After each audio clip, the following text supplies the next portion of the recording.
Hello everyone, today let's talk about half-shift oil seal.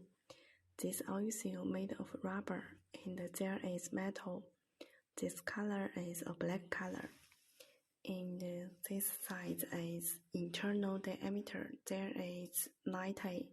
External diameter is 170. And this thing is 30. This is with a spring. Look there. This spring is very beautiful. This oil seal made of rubber and metal and it is a black color.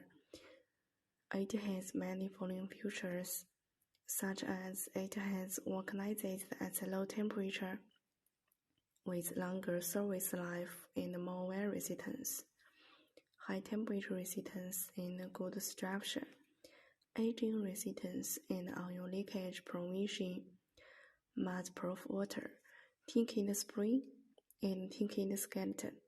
It's for heavy truck parts. If you like this, just send us our inquiries. We can send you free samples. Welcome everyone to inquire and order.